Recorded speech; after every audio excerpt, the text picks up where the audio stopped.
At the very beginning, we see Lu Ran exactly as she is now, trapped, terrified, and moments away from being forced into a life she never chose. Over her image, we hear her voice. I won't live the life they drew for me. If they want to bury me alive, then let them bury a dead body. But before anything worse can happen, the door bursts open. Her uncle's wife and her cousin, Lu Xian, rush inside. Both freeze in horror, thinking they might already be too late. Lu Xian panics, screaming that the groom's family has already paid a high dowry and that she refuses to marry that cruel, backward villager. She refuses to let her life be ruined. In desperation, she grabs a bottle and dumps alcohol all over Lu Ran's body, ordering her mother to tell everyone that Lu Ran simply got drunk. Together, the two women drag Lu Ran out, put on a performance for the waiting families, and place her unconscious body onto a cart before handing her over to the men. Lu Ran wakes up on that cart, staring at the rough hands of the repulsive man pulling it, and silently thanks God she's still alive. She narrates, after her parents died, her aunt and uncle forced her out of university, ended her education, and sold her off to an uneducated blacksmith known for his violent temper. His first wife had run away from his abuse, leaving behind a daughter, and he simply wanted a replacement. The man stops the cart to relieve himself in the forest. Lu Ran seizes the moment, she jumps off and runs. She finds a small hut and steps inside, desperate for shelter, only to freeze in shock. Inside is a gang kidnapping children.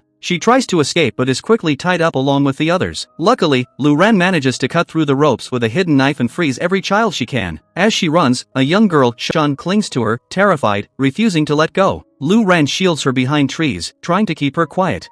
Then, from behind the trees, a man appears. Our hero, Xing Feng. Thinking he's part of the gang, Lu Ran launches herself at him, hitting him with everything she has and shouting for Shan to run. But instead of running, the little girl throws herself into the man's arms, crying, "This is my father." Both adults freeze. Shan explains that Lu Ran saved her, and Xing Feng explains that he thought Lu Ran was one of the kidnappers. He apologizes respectfully, and Lu Ran accepts it, saying she'll get going. But before she can leave, Shan clutches her stomach and collapses. They rush her to the hospital only to learn she's perfectly fine. The little girl faked it, just to keep Lu Ran close. When Xing Feng returns from paying the bill, he overhears Shan begging Lu Ran to stay with them because no one loves her except her father. Lu Ran smiles gently and tells her, "Now you have someone else who loves you." Xing Feng smiles quietly at that, and the three leave together to return Shan home safely. Once they arrive, Shan stands in front of Lu Ran, begging her father to let Lu Ran stay with them. Xing Feng tells her it isn't possible. Lu Ran then asks if she could stay just for the night long enough to plan how to leave the village safely. Shan immediately agrees, eyes sparkling, but Xing Feng hesitates. At that moment, a woman with her hair tied back appears. Xing Feng's sister-in-law. She scolds Shan for disappearing, and when she hears that Lu Ran will be staying the night, she firmly objects, saying Xing Feng is a married man and cannot allow a stranger into his home. Xing Feng answers calmly that he'll walk Lu Ran home and return. The woman declares she'll wait for him, then walks away. Once she's gone, Lu Ran softly asks Xing Feng again, "Please, just one night." She promises not to cause any trouble. Xing Feng looks at his daughter, and finds himself unable to deny her. They reach Xing Feng's house. Before Lu Ran can even sit down, the door slams open. Her aunt and uncle storm inside, yelling her name. They announce loudly that the entire village has seen Lu Ran walking into Xing Feng's home into her husband's house. The man from the cart steps forward, and Lu Ran realizes who he is. The groom. Panicking, she runs inside, grabs a handful of flour, throws it across her face, messes up her hair, and walks back out pretending to be the ghost of her cousin, the girl who supposedly died that morning. Her aunt and uncle, terrified to their bones, run away screaming. Once they're gone, Lu Ran tells the men clearly, "I do not agree to this marriage. I was forced into it. I'll return the dowry." But the groom's wife scoffs and says Lu Ran is an idiot, that the man beside her isn't the groom. The real groom is his younger brother. Lu Ran looks around in confusion until Xing Feng quietly steps forward and reveals, "I'm the groom." Then his mother storms in, furious. She tells Lu Ran that she's just like her family, greedy, shameless, and if she's after money, they don't want her. She orders Lu Ran to return the dowry and get out. But little Shan runs to Lu Ran and clings to her, sobbing, refusing to let her go. Xing Feng's mother tries to pull the child away, and in the chaos, Shan suddenly collapses. Xing Feng carries her to the room in terror. Lu Ran follows, but instantly realizes Shan is faking again. So she raises her voice. If she doesn't wake up soon, we'll have to take her to the doctor. They'll have to cut her open to get her to wake up. Shan immediately sits up, announcing she's fine, she just doesn't want Lu Ran to leave her. She hugs Lu Ran tightly and whispers that she wants her to stay, forever. She tells her she now considers her a mother, a better one than the aunt who mistreats her.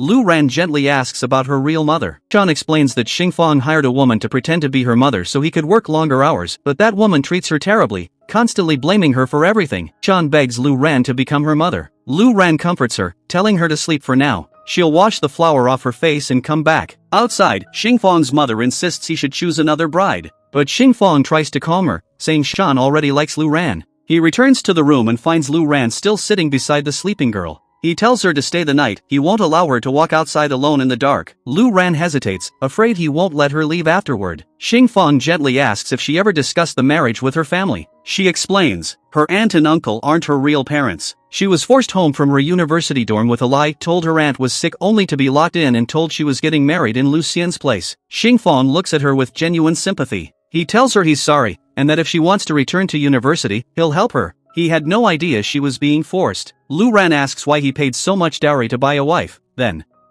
Xingfang explains that he never intended to buy anyone, he wanted to offer a generous dowry so the woman he married would feel valued, not treated like a servant. Lu Ran, surprised, asks if he ever beat his wife, as villagers claimed. He answers softly, I've never laid a hand on a woman in my life. Then he reveals the truth, he never had a wife. Sean is his brother's daughter. Her parents died in a car accident when she was young, and he raised her himself. His sister-in-law always believed Sean brought bad luck, resented her, and mistreated her. That's why he wanted a wife, someone kind who could care for the child while he worked.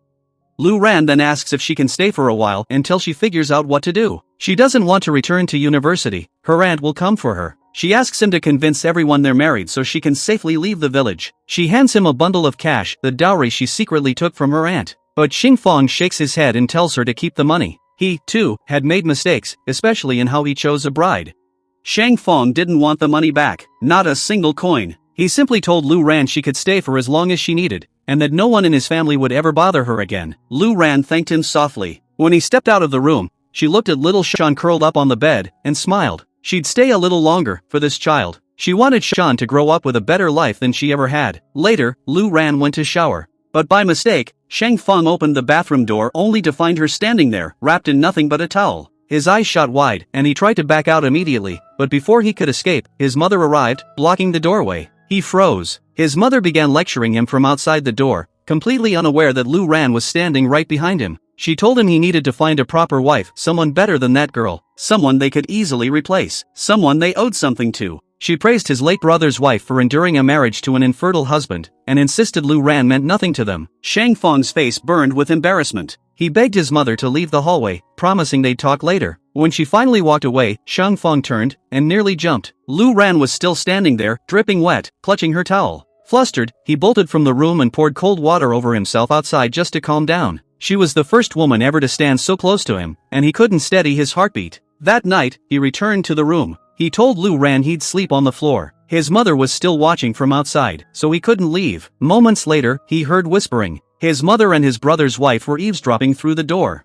Xingfang swallowed hard and whispered to Lu Ran that he'd have to shake the bed a little, just enough for the women to assume the newlyweds were newlyweds. He apologized over and over as he awkwardly shook the frame. Eventually, the women left. By morning, the house woke to the sound of hammering. Xingfang's brother's wife stormed out, demanding to know what he was building so early. Xingfang simply answered, a dressing table. Her face twisted with jealousy. She was clearly angry that this new bride was getting anything nice at all. From the window, Lu Ran watched Xingfang work. The sunlight caught his face, and she smiled. But the smile didn't last long. What if all this kindness was just for Shan Shan's sake? What if he was no different from the rest of his family? She stepped outside, and he explained the truth. He was building the dressing table for her. Lu Ran couldn't hide her smile. Then, he pressed some money into her hand. She tried to refuse, saying she still had the dowry money, but he shook his head. This is different, he said. This is for the house. For you. For Shan. Use it whenever you need something. To Lu Ran, he felt like a nobleman. She asked if he'd eaten breakfast. He told her he only had a sandwich and needed to head to work. Before leaving, he reminded her to tell his mother and sister-in-law that she had already given him the dowry. After he left, Lu Ran began preparing breakfast. But the sister-in-law followed her into the kitchen, complaining that her husband had fallen while carrying Lu Ran yesterday and that they now owed money to the wedding band. She tried to guilt her, but Lu Ran calmly mentioned that she had seen her just yesterday. The woman flinched. Her lie was slipping. Lu Ran pretended to let it go, then told her that Xingfang had received the dowry. But the woman snapped back, saying she saw him give Lu Ran money that morning. Lu Ran lifted the kitchen knife, twirling it casually between her fingers. The woman backed up immediately, terrified. Desperate to change the topic, she offered some meat in the fridge. Maybe Lu Ran could cook it for everyone today? Lu Ran cooked the entire portion, but when the family sat to eat, Xingfang's mother exploded. She scolded Lu Ran for preparing too much, claiming they usually cooked tiny amounts. When Shan asked for a second piece, her grandmother snapped at her, making the little girl cry and run from the table. Lu Ran slammed her spoon down. She stood and told them calm, firm, unshakable, that it was Shang Feng's money feeding this house. How dare they deprive the child whose father supported them all? She scooped a generous plate for Shan and warned the family that she would be handling the household expenses from now on. Not them. Then she pointed straight at the sister-in-law. She's the one who told me to cook all the meat. Outside, Lu Ran found Shan and fed her lovingly. But her mind wandered back to Shang Feng, working all day, eating nothing but a small sandwich. She decided to cook a meal and bring it to him. As she walked back toward the house, she saw a group of children bullying Shan. They mocked her for being motherless. One boy even hit her. Lu Ran rushed forward, grabbed the boy, and slapped a fistful of mud over his mouth. He threatened to call his father. Lu Ran glared at him. "I'm her mother," she declared. Back home, she found Shang Feng's unemployed brother lounging as always. She asked him to go inform Shang Feng that she had brought food for him and his co-workers. He left at once. But the bully's father soon arrived with a gang of men, demanding Lu Ran be punished. Before anything could happen, Shang Feng arrived with his workers. A fight broke out, and it wasn't even close.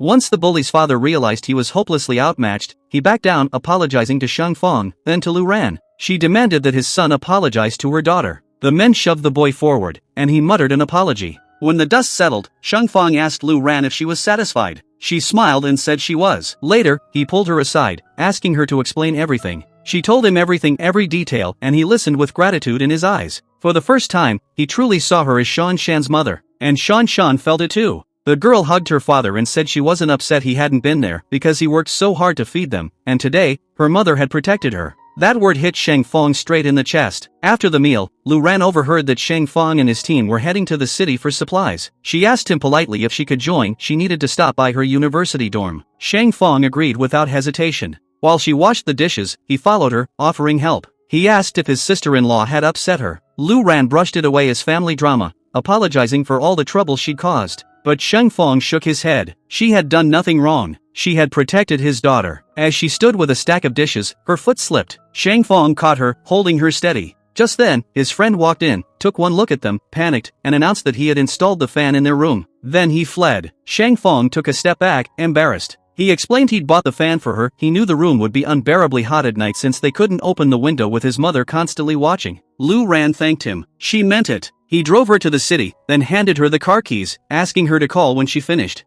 As Lu Ran approached the dorm, she noticed a group of men arguing. One of them was trying to transport oxygen tanks to the hospital, but the truck driver was demanding a ridiculous fee. When the man saw her car, he asked if she could deliver the tanks instead. He'd pay her. Lu Ran agreed on one condition. He should consider hiring her regularly for deliveries. He took her to his office and revealed the pay, and it was higher than what Shang Feng and his men earned in the workshop. Lu Ran felt a spark of hope. But there was a mandatory insurance fee. She paid it herself, using the dowry money Shang Feng had given back to her. Later that day, Shang Feng and the workers returned, and Lu Ran joyfully shared the news of the new job without mentioning the insurance cost. The men were thrilled. They desperately needed the money, and by evening, they were all working again, thanks to Lu Ran.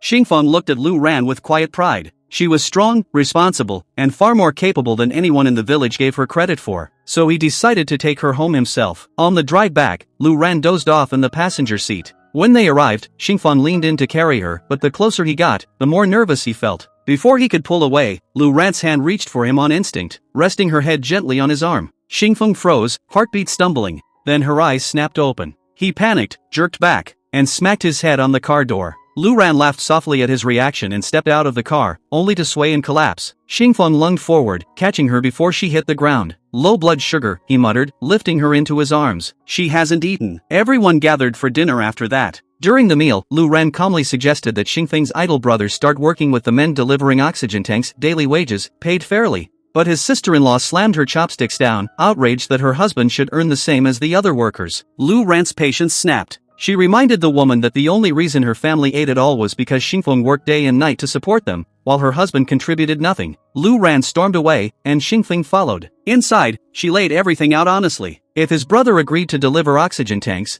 the wages would actually be higher than the workshops. But his sister-in-law was outside the door, shamelessly eavesdropping. Then Lu Ran admitted something else. She had used the dowry money he returned to pay the insurance fees for the delivery job. She told him she planned on settling in the city soon, leaving the village behind. Shang Feng looked at her for a long, quiet moment. "Do whatever you want. I won't stop you," he said softly. And then, with a sincerity she didn't expect, he thanked her. She never owed him a thing, yet she helped anyway. But Lu Ran told him that in her heart, she already saw herself as his wife, and that meant she had a duty to support him. Besides, she had earned her share of the money too. Her words made Xingfeng smile, until he remembered one problem. The oxygen tank route belonged to the son of the village's party secretary, Hong Yang. If they took over that job, trouble was guaranteed. Lu Ran waved off his concern. If he tries anything, I'll call the police. Don't worry about me. But Xingfeng's voice softened. You don't have to carry this alone. I'll deal with whatever comes. The next morning, Xingfeng found his workers and their wives waiting inside his home. The men wanted the new job, but the women complained it wasn't fair for Xingfeng to take the largest share just because he owned the vehicle. It didn't take a genius to guess who filled their heads with that idea.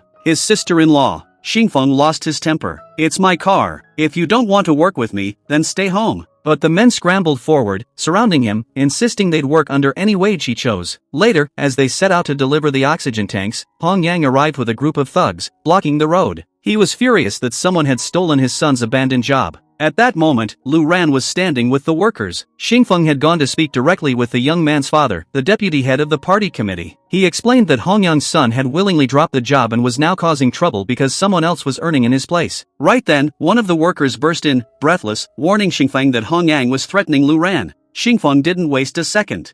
He sprinted toward the scene and arrived just as the thugs raised their hands to strike her. He threw himself between them and Lu Ran, unleashing a fury the village had never seen. Within moments, the men were on the ground. Hong Yang's superior arrived and, humiliated, slapped his son across the face before dragging him away in shame. That night, the workers celebrated their victory with drinks. One of them leaned close to Lu Ran and whispered the truth. When Xingfeng heard she was in danger, he had panicked. He told them to run faster, to reach her quickly. He only pretended his arrival was coincidence. Embarrassed, Xingfeng escaped to the bathroom. Lu Ran smiled, touched by the depth of concern he tried so hard to hide. On the ride back, she sat in front of him on the motorcycle. By the time they reached the village, the alcohol hit her hard. Xingfeng helped her into the room. But the moment she touched his arm, something in her shifted. She pulled him close, murmuring that she once thought he was a beast only to discover he was noble, gentle, and impossibly handsome. Xingfeng's heartbeat thundered in his ears. He tried to set her down, but she pulled in with her, and he fell right on top of her. Her lips moved toward his, slow, certain, inches away. His resolve crumbled. He didn't want to take advantage. He didn't want her to regret this in the morning.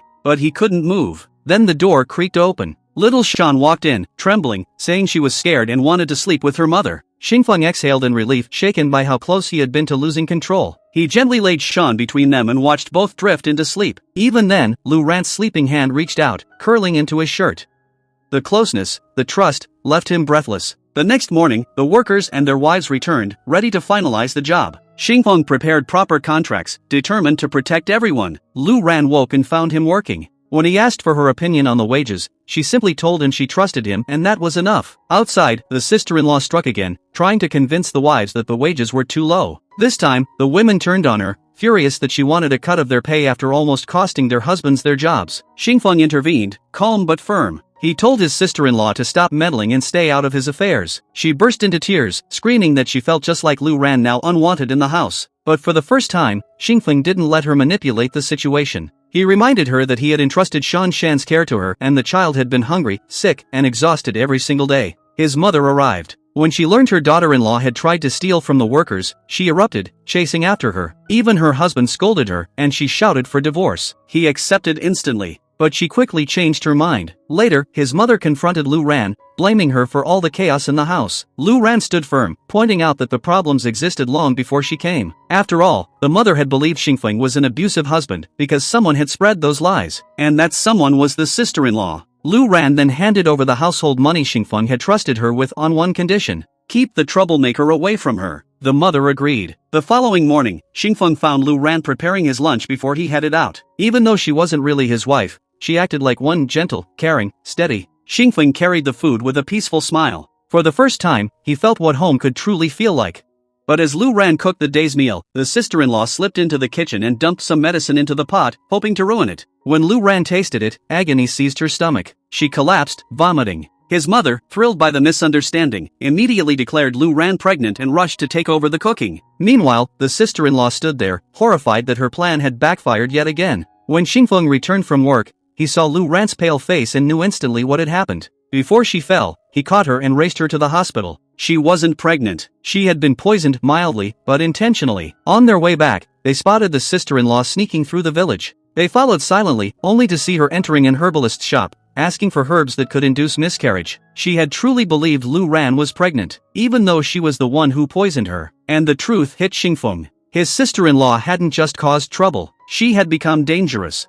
When Lu Ran returned home that evening, she had no idea what awaited her. While she stepped into the kitchen, Xingfeng's mother quietly slipped behind her and added a handful of herbs into her soup, believing they would calm her. But the herbalist had made a mistake. Instead of a sedative, he had given her something that heightened desire. Minutes later, Lu Ran started to feel lightheaded. Heat rushed through her body, and her mind went blurry. Barely aware of what she was doing, she moved towards Xingfeng, desperate to be near him. He froze, startled, trying to pull back as she clung to him like she couldn't breathe without him. "Lu Ran, what are you doing?" he whispered, panicked. "You said our marriage wasn't real." Neither of them knew the sister-in-law was listening through the door, eyes wide with satisfaction. But Lu Ran, voice thick and unsteady, told him she didn't care whether the marriage was real or not, she wanted him. Xingfeng's heart pounded. Even on a normal day, staying away from her was torture. But like this? Drugged? Barely conscious? He shook his head, forcing himself to step away. He couldn't let her wake up and regret this. Seeing how dazed she was, he rushed out of the room and confronted his mother, asking if she had added anything strange to Lu Ran's food. She insisted it was just soup,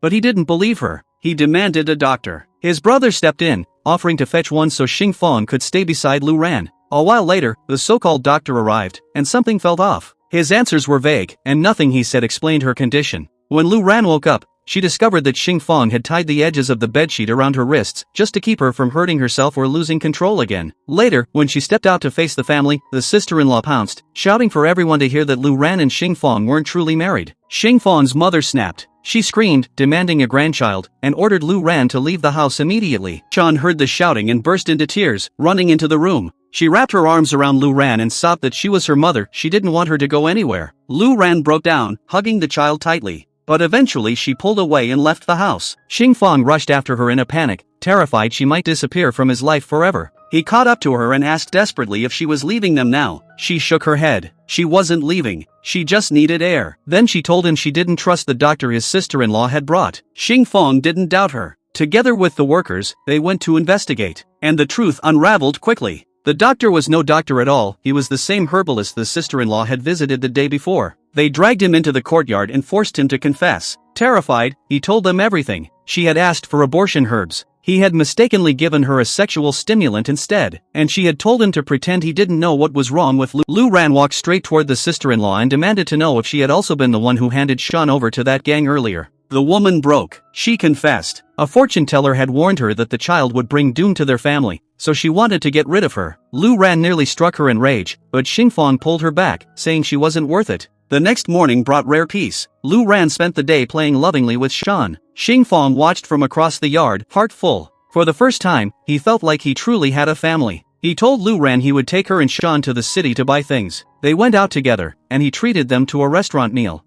But inside the restaurant, Lu Ran unexpectedly spotted Lu Xian sitting with Hong Yang. Their closeness made it clear they were romantically involved. Lu Xian walked over and warned Xingfeng to be careful of Lu Ran, claiming she had once tried to end her own life just to avoid marrying him. She painted Lu Ran as a terrible person. But Xingfeng didn't believe a word. Irritated, she switched to threats, saying Hong Yang could easily punish them for taking his job and block their transport cars from returning to the village. Before Xingfeng could speak, little Shan stepped forward, sassily declaring they would just spend the night in the city. She even stuck her tongue out. Unbothered, Xingfeng took Lu Ran and Shan to the new house he had found, the one he planned to stay in while working outside the village. It was beautiful, warm, welcoming. Lu Ran loved it instantly. Out on the balcony, she slipped for a second, but this time, Xingfeng didn't hesitate. He caught her, held her, didn't let go. Lu Ran felt her heart swell. She smiled and said that since the kitchen was fully equipped, she would cook for him and wait for him to come home every day so the three of them could eat together. Xingfeng smiled, promising he'd return quickly. But after he left, two masked men broke in. They tied up Shan and abducted Lu Ran. When Xingfeng returned and sensed the eerie silence, panic shot through him. He searched the house until he found Shan tied up with a note. "Your wife is with us. Come to the abandoned beer factory." He rushed there and found Hong Yang waiting, Lu Ran tied to a chair, and Lu Xian beside him. The thugs grabbed him, but he fought to reach Lu Ran. Hong Yang smirked, saying all he wanted was Xingfeng's workshop, every last right to it. Without hesitation, Xingfeng agreed. He signed the contract instantly, didn't even blink. Lu Ran sat in stunned shock. He gave up everything, for her. When Lu Xian tried to strike Lu Ran, Xingfang shielded her with his own body. At that moment, one of Xingfang's friends barged in, and the kidnappers scattered. Shaking, Lu Ran begged him to turn around so she could check his back, terrified he'd been hurt. He didn't answer, he only asked if she was hurt, if anyone had touched her. Lu Ran broke into tears. "How could you give up your workshop so easily?" she cried. "How could you throw away everything you built?" Xingfang held her close and whispered, "Because none of that matters. But you matter more than anything." He carried her home, and once they were safe, Lu Ran asked what he had been thinking when he agreed so quickly. He explained that the workshop was something he built with his own hands and he could build another. But if he lost her, he would never forgive himself. She asked him to remove his shirt. When she saw the bruise streaked across his back, she trembled, tears falling. He gently touched her shoulder and told her to calm down. He had something he needed to do and would be back soon. Xingfang went to see the deputy party leader, hoping to recover his workshop. But the contract was legal, witnessed, stamped, irreversible. He returned home late, drunk, devastated. But still grateful Lu Ran was unharmed. The next morning, he took her to a new workshop. It wasn't his, just a rental. But it was bigger, cleaner, full of possibility. He asked Lu Ran to support him with her knowledge, to help him grow the business again and eventually buy a new workshop. Proud and touched, Lu Ran immediately offered him advice. Meanwhile, Hong Yang visited the old workshop only to find it empty. Every worker had abandoned it, and followed Xingfang. Later, during a business meeting, Xingfang was introduced to a young man named Chan, who would be working closely with him. As they left together, Chan saw Lu Ran in the distance and shouted her name. He ran up to her, thrilled, saying he hadn't seen her in years. It didn't take long for Xingfang to realize they shared a past. Chan asked what she had done about her marriage, saying he had gotten her message too late after her father had already arranged for her to wed a village man. Lu Ran's smile trembled. She laughed awkwardly and said it was all in the past. Chan insisted it wasn't too late, saying he knew a lawyer who could help her divorce that disgusting village husband. Xingfang froze. But Lu Ran simply stepped closer to Xingfang, handed him the grocery bags, and said calmly loud enough for Chan to hear, "That village husband is the best man I've ever known." Chan's face fell. Only then did he realize Xingfang was her husband. Mortified, he bowed his head and apologized repeatedly. And Xingfang couldn't hide the small, quiet smile in his eyes. Chan slipped his business card into Lu Ran's hand before leaving, telling her to reach out if she ever needed anything. Standing beside her, Xingfang felt an unexpected wave of relief that she hadn't told her old friend the truth, that their marriage wasn't real. Lu Ran looked down at the card and smiled. She told Xingfang she was genuinely happy he'd be working with Chan, that Chan had connections across the entire city, and his support could only help the workshop grow. But even as he nodded, Xingfang felt a tight little sting of jealousy. He forced a smile anyway and casually asked how she knew Chan. Lu Ran answered simply, Chan had been her friend since school. Nothing more. The next day, Chan came to visit her at the new place she was staying. He said he wanted to discuss a work opportunity. Sensing the situation, Xingfang's mother pulled Chan inside, but she soon drifted right back, quietly eavesdropping from behind the door. Lu Ran explained that she didn't interfere in her husband's business. If Chan wanted something workshop related, he'd have to talk to Xingfang directly. But Chan corrected her. He wasn't here for Xingfang. He was here for her. He said after receiving her old message, he'd rushed to her uncle's house only to learn she had gotten married. He asked if she had really dropped out of university and married, all because he didn't reply in time. Lu Ran shook her head. No, it was much bigger than that. But Chan didn't give up. He said he understood she was married now, yet he still wanted to help her. He could even help her file for divorce. Lu Ran cut him off firmly. She said she didn't want a divorce, that her husband was a good man, better than she had ever realized. And whatever feelings she once had for Chan, they were gone. Completely. She told him they could be professional acquaintances, nothing more. Chan refused to accept it. He grabbed her hand. And that's when Xingfang's mother erupted into the room, swinging her cane, striking Chan, shouting at him to stay away from her son's wife. Chan fled, and the anger that remained, it all fell on Lu Ran. Xingfang's mother lashed out, accusing Lu Ran of inviting the man over, calling her improperly raised, reminding her, cruelly, that her parents had died and left her behind. Unable to endure another second, Lu ran out, the memories of the accident crashing over her. When Xingfang returned, he found only his mother and Chan. Lu Ran was gone. Chan, eyes red, told him everything Chan said, everything his mother said. Xingfang's anger flared instantly. He snapped at his mother, then bolted out the door to find Lu Ran. He searched everywhere until he finally spotted her, sitting alone on the curb, crying quietly. He sat next to her and apologized. He told her his mother used to be gentle, that after his father died, she carried their entire world alone. Years of struggling hardened her. But deep down, she wasn't a bad woman. He asked Lu Ran to forgive her, and to come home. Lu Ran didn't speak. She just stood after a moment and said softly, "Let's go." Xing Fang's mother approached Lu Ran with unexpected gentleness. She apologized, truly apologized, saying she had simply reacted out of anger when she saw that man holding her hand. She admitted she sometimes lost control of her temper, but she wasn't resenting her. Lu Ran smiled softly and said she'd already forgiven her. Relieved, the older woman insisted on cooking that day so Lu Ran wouldn't tire herself. At the workshop, Xing Fang met Chan to finalize their collaboration. But Chan was furious. He accused Xing Fang of ruining Lu Ran's life, of tearing her away from her education, forcing her to become a stepmother and household help, despite her intelligence and potential. Xing Fang answered calmly. He didn't need anyone to defend his wife's rights. If Lu Ran ever wanted to leave him, he wouldn't stop her. But Chan insisted she was scared, trapped, unable to choose for herself. He said unless Xing Fang divorced her, he wouldn't sign. Xing Fang didn't even think twice. He set the contract down and walked away. Outside, he felt crushed. He had just thrown away a massive opportunity, one that could have changed their business forever. But worse, Chan's words kept echoing in his mind. Was Lu Ran really happy with him? Was this small, fragile life enough for her? He remembered the way she looked at the university buildings, and how she cried last night, saying she regretted giving up her studies. Back home, Xing Fang found Lu Ran working on the workshop's accounts. He gently asked her to put the papers away, that she should focus on her studies instead, prepare to return to university. But Lu Ran misunderstood. She thought he was pushing her away. Her voice cracked as she snapped at him, insisting she'd study just so she could finally leave. She stormed off, leaving him confused, when all he wanted was to support her dreams. Later, Xing Fang's younger brother came to visit. He had stayed in the village, taken over Xing Fang's old job,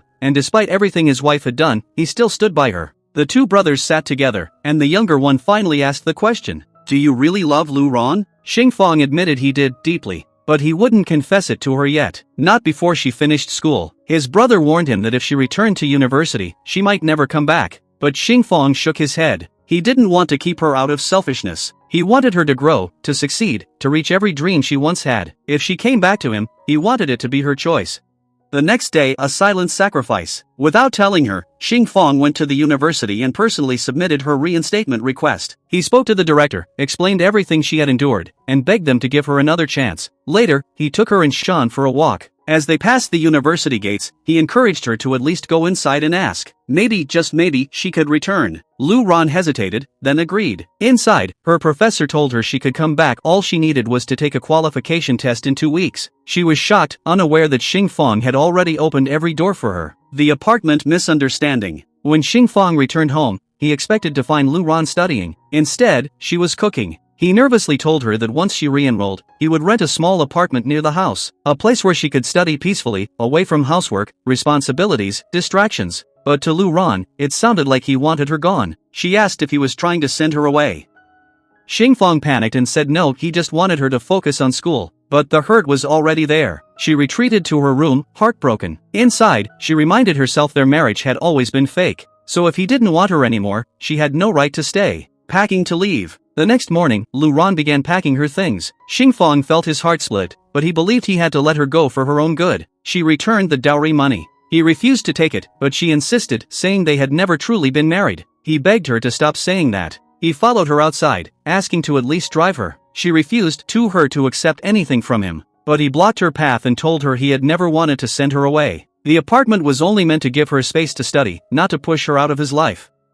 She didn't want to go back to school. What she truly wanted was to return home, to cook for Xing Fang and Shan, to live the quiet, warm routine she had grown used to, the life that had slowly become her comfort. But while she tried to keep her distance, trouble was already brewing elsewhere. When Lu Ran's cousin heard about Chan, she marched straight into his office, introduced herself, and claimed that Lu Ran had sent her. According to her, Lu Ran was being forced to stay with Xing Fang, unable to refuse him, unable to escape. She urged Chan to push Lu Ran toward Hong Yang's workshop instead of Xing Fang's, and Chan believed her. That one conversation convinced him that Lu Ran's marriage was miserable. The next day, as Chan was walking down the street, he spotted Lu Ran outside her new place. He waved, greeted her, and casually invited himself in for a cup of tea. Inside, he told her how glad he was that she'd left Xing Fang's home, how he hoped she'd never go back. Lu Ran explained that she was only staying there temporarily so she could study more peacefully. But Chan didn't hold back. He told her outright that if she divorced Xing Fang, her life would blossom again. Before she could answer, there was a knock at the door. When she opened it, she found Xing Fang and little Shan standing there. Xing Fang quietly said that the girl had missed her terribly. Chan stepped outside, and the moment Xing Fang saw him, something sharp flickered across his face: anger, jealousy, hurt.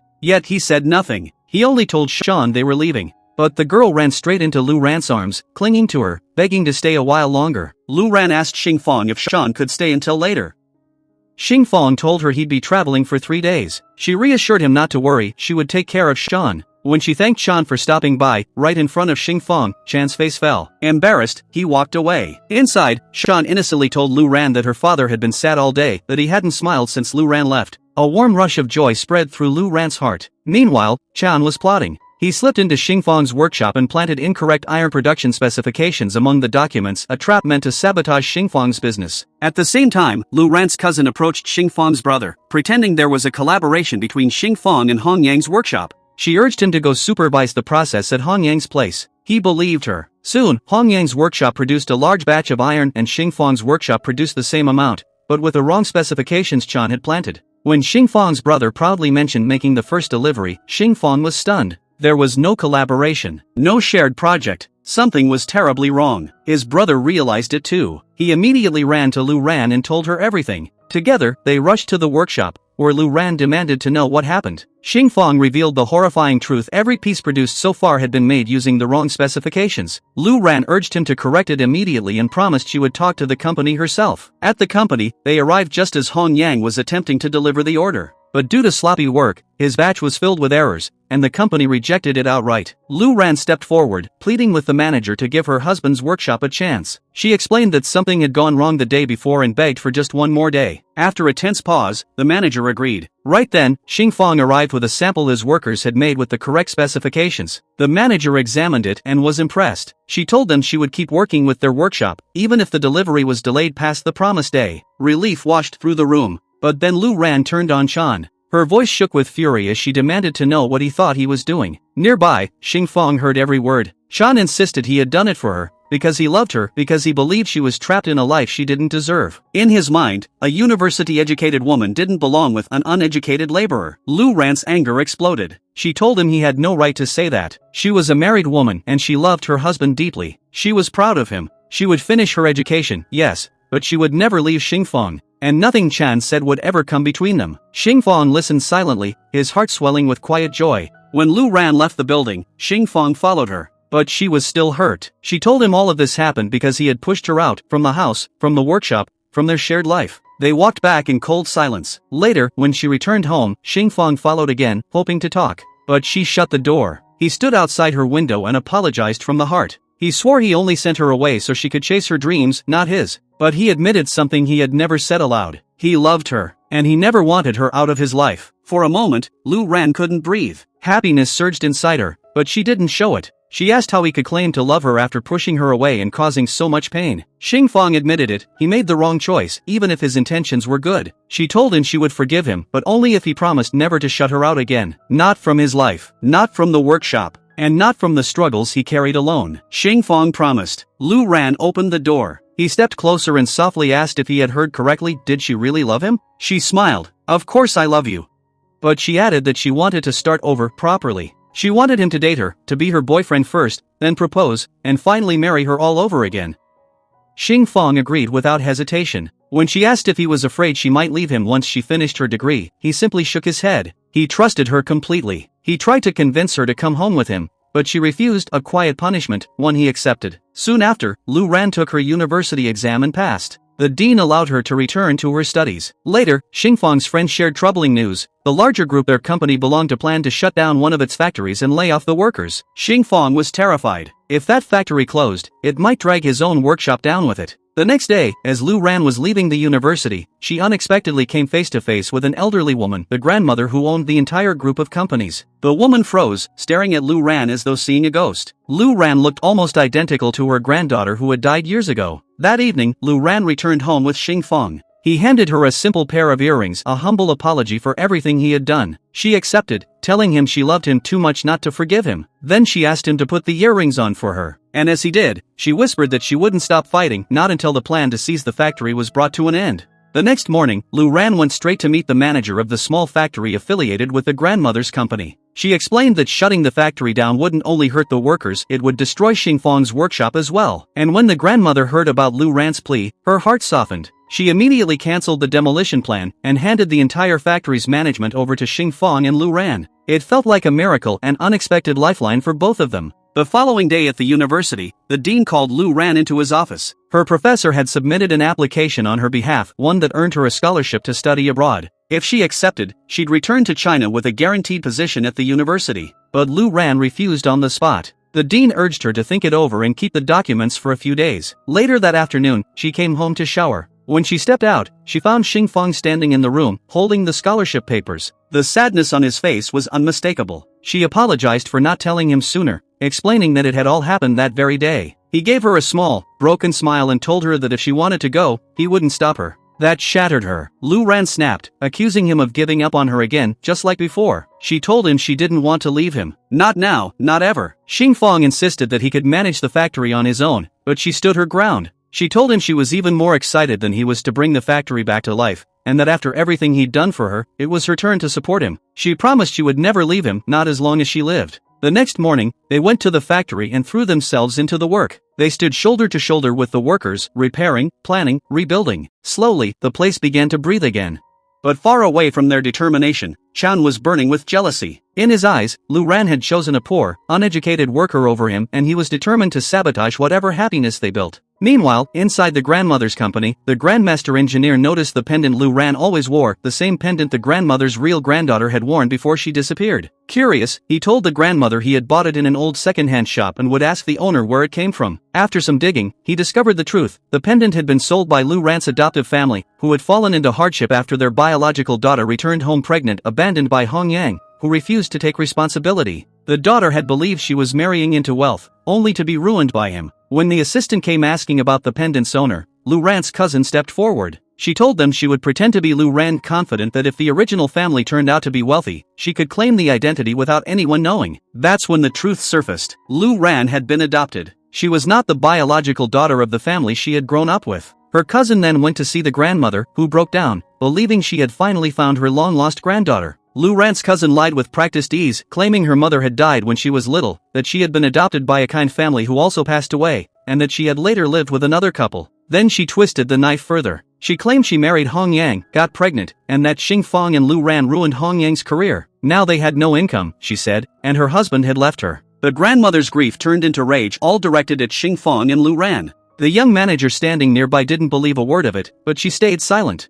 The next day, the grandmother made her move. She cancelled Xingfang and Lu Ran's contract and handed all the work over to Hong Yang's workshop. When Xingfang confronted her, begging to know why, she simply told him it was a personal decision. End of discussion. But Lu Ran stepped forward, furious. She told the grandmother that this violated the terms of their contract. She couldn't simply tear it up. The grandmother snapped back, telling her the contract no longer mattered. Xingfang and Lu Ran walked out devastated, unsure how to fight something so unfair. The very next day, Lu Ran suddenly collapsed. Xingfang rushed her to the hospital. When she woke up, he told her she'd been pushing herself too hard, working all day, studying all night, barely eating. He warned her she would destroy herself if she kept going. But Lu Ran grew angry. She told him to stop asking her to drop her work. She would never stop, not until they regained everything that had been taken from them. Then she pulled him closer and kissed him. Xingfang smiled and teased that he'd keep saying the same things every day, if that kiss was the reward. She shot back that next time, she'd slap him across the mouth. The following morning, they met with the young manager and told her everything. The manager explained that all these problems began when the granddaughter showed up. Lu Ran, confused, asked, "Who is the chairwoman's granddaughter?" The manager shrugged, she wasn't sure. She only knew the girl claimed to be the wife or girlfriend of Hong Yang. Lu Ran froze. That's Lu Xian. Her parents are alive. Her grandparents are known. How could she pretend to be someone else? Then she remembered something, the pendant her father gave her before he died. She asked the manager to bring it, and the manager agreed immediately.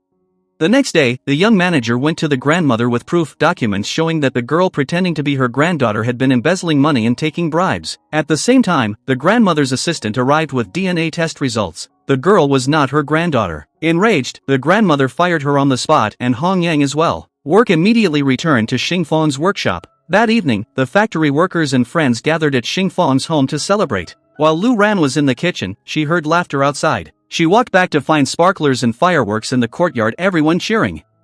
Xingfang stood in the center holding a bouquet of flowers. He dropped to one knee. He presented her with a ring, a family heirloom passed down through the women of his family for generations. He told her that although their first meeting hadn't been ideal, she had become the most important person in his life, and he could never let her go. Tears filled Lu Ran's eyes as she accepted the ring. Xingfang kissed her as everyone clapped and cheered around them. Then he took her hand and led her through the glowing streets of the city until they reached the house he had rented for her studies. He told her this was the place where they first confessed their love and that he bought it because he wanted her to always have it. Lu Ran smiled softly and told him she didn't want to come there alone. She wanted to be with him always. He lifted her in his arms, joyful, and told her, "Then from now on, this is our home." From that day forward, their business flourished, their love grew deeper, and their happiness finally felt real. The next day, the manager called Lu Ran into her office and handed her the necklace. Lu Ran explained that the necklace belonged to her, but her aunt had always insisted it was lost. Hong Yang revealed the truth. Lu Ran's aunt had sold it, and Lu Xian had used it to impersonate her, pretending it belonged to her. In reality, it was the necklace of the grandmother's real granddaughter. And now, with the evidence gathered, Hong Yang had already reported Lu Xian and her accomplices to the police. The past had finally been set right, and Lu Ran's true story had only just begun.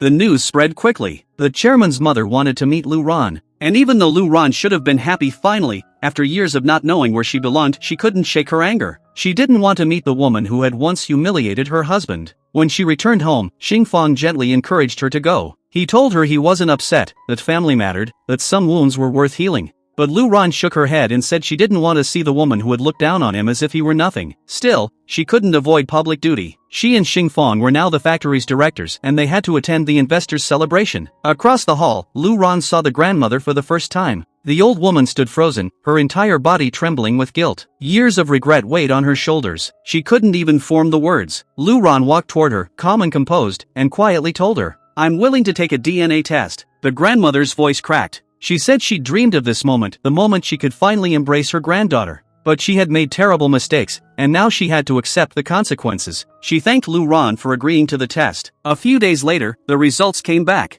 Lu Ran was the real granddaughter. The manager, the girl the grandmother had raised as her own all these years, felt a wave of happiness, mixed with dread. She feared the grandmother would abandon her now, replace her, or cast her aside. But the grandmother pulled her close and told her she would never abandon her. She was her granddaughter too, just not by blood, but by the heart. The manager nodded, but her voice was shaky. She confessed that Lu Ran didn't want to come back, that she was still angry. The shock was too much. The grandmother collapsed and was rushed to the hospital.